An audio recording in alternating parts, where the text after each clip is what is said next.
Welcome to Nasdaq TradeTalks. I'm your host, Jill Malandrino, Global Markets Reporter at Nasdaq. We're coming to you live from Mainnet 2024 by Messari. Joining me for this segment, we have Robert Leshner, co-founder and CEO of Superstate. We're here to discuss what tokenized funds should be used for as the sector matures. It is great to see you as always, Robert. Welcome back to TradeTalks. Thanks for having me back. All right, your panel discussion during Mainnet was, are RWAs still hot? I feel like they're still going. It hasn't even got to the point, are they still hot?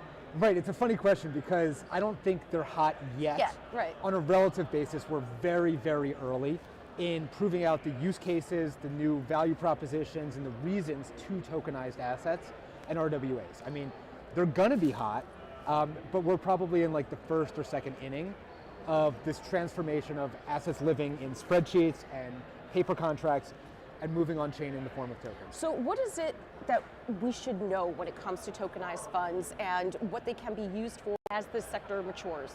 Right now, the biggest advantage of tokenized products is settlement. One of the things that most people find attractive about blockchains in general is that there's finality of settlement when transactions occur. They happen very quickly and very inexpensively. So right now, it doesn't matter whether it's a crypto native asset or a tokenized asset that's on chain, you can send it and receive it very efficiently and very quickly. And this is transformative for certain types of assets. Right now, transferring or sending, traditional securities is slow and cumbersome and complex, but when they're tokenized, sending them becomes very simple and very efficient. And so this is the first massive advantage of why we're starting to see some tokenized products, but it's one of the first use cases. People using assets that are off-chain, like a treasury, and using them for on-chain settlement, and it's exciting. What about using it as collateral? Because that seems to be somewhat of a gray area in this space. It is. It's actually one of the most promising areas for tokenized assets, but the use cases are still early. And the reason why I say it's promising is the ability to move collateral instantly is incredibly attractive. Right now, most traditional operations, off-chain, things happen in the span of intraday, one day. You have to move collateral by end of day, otherwise you're liquidated, right? When these functions start to exist on chain, you can move collateral to meet the requirements of your trading partners, whether it's in derivatives or spot, instantly.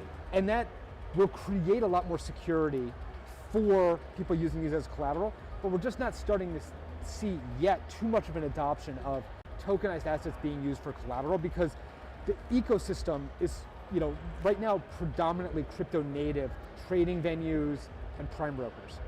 Tell me where Superstate fits within the ecosystem. Yeah, so we're an asset management firm that creates funds as well as the technology company that tokenizes those funds into tokens. And so far we have two products. One is a US government security fund, it's very short duration treasuries. And the other product is a crypto basis fund where it's a cash and carry strategy. There's always existed this interesting mispricing in crypto in that you can buy a spot asset like Bitcoin and sell it in the future for a significantly higher price and lock in a predetermined rate of return.